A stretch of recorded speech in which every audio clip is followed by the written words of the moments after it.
Welcome to our new destination here in Southern California. Welcome to Salvation Mountain.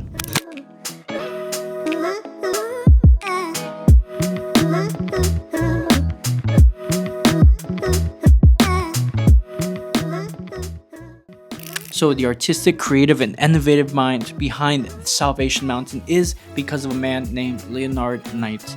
This man was so incredible. He spent years, almost 30 years, creating Salvation Mountain out of adobe, straw, and a whole lot of paint.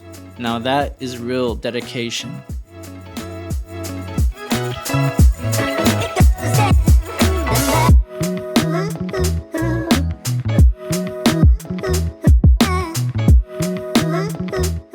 So one thing that I do recommend that when you go to Salvation Mountain is just take pictures. Take as many pictures as you possibly can, because this area is like no other. You can go to another desert, but you might find a little dead tree or tumbleweed blowing by, but you won't find a mountain made out of straw, adobe, and a whole lot of paint anywhere else in the world that I'm aware of. But yeah, just take pictures.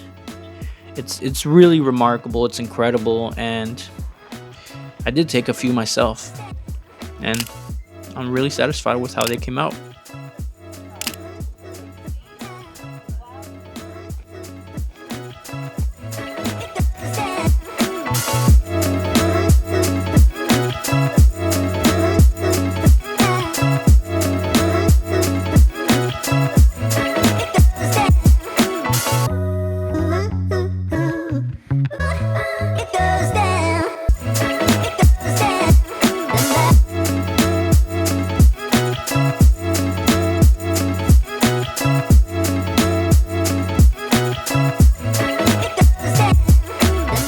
So right here we have a hot air balloon inflator trailer that was built by the man that was working on this area. Remember when I was telling you about this device, the hot air balloon inflator? Well, here's a little chart with information. So it was stitched together by hand and by borrowed sewing machine from scraps purchased from a balloon factory. This is the only known time it was almost fully inflated. It rotted out here in inland and part was buried into the mountain. So as you can see, it didn't fully allow the balloon to fly, but it almost got fully inflated. So far this area is really incredible.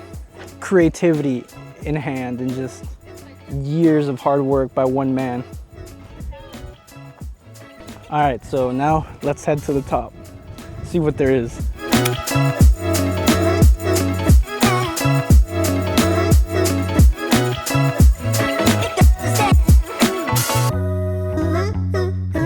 So before climbing to the top, it does tell you to stay on the yellow brick road. So keep that in mind. You can't go beyond the yellow area, because then that's just disrespectful of all the hard work.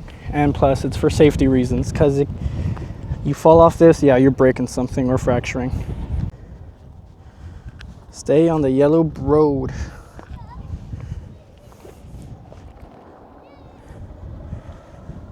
One thing to make sure of is make sure you got good shoes, because it is a bit slippery here and you could easily fall.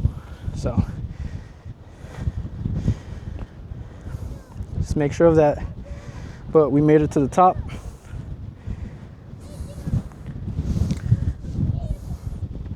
So this area was really incredible, well worth it. It's really historic. It might not be historic to people across the country or from Europe or something like that, but here in Southern California, this actually is historic because the man that built this, Leonard, took his time, dedication, and many years of his life to create this incredible artistic piece that just resides in your mind, and it's something you won't really forget because of how colorful it is and the significance of it. Really windy out here and I forgot my hat, so just know that you need to bring a hat, because look at my hair, it's all over the place. Even with gel in it and stuff, it just flies around. This area, so many things that you can do. It's really incredible. I mean, Look at this vast opening of just empty land. It's a place where you're just free to do what you like, you know, artistically live here, do what you need to do, and it's free. Well, the price to visit this beautiful area is actually free. Parking is free. You can make donations if you like to. It helps preserve the art that is here from failing or from the paint fading away. They just restore it and they make it brand new, and they keep it up to date as much as possible. So donations go quite far in this. Also, there's a lot of other places that you can check, but just looking at this sign, that's really incredible. Handmade sign, you know, doesn't get better than homemade. Handmade, man-made, yeah. So one of the biggest tips I have for you right now, bring a hat. Oh, and bring some water, because this heat will get you. Okay, so if you enjoyed this video, don't forget to hit the like button, hit the subscribe button if you want to see more travel content from all over the world, from wherever I go, and I will see you guys again soon when we unveil our next destination.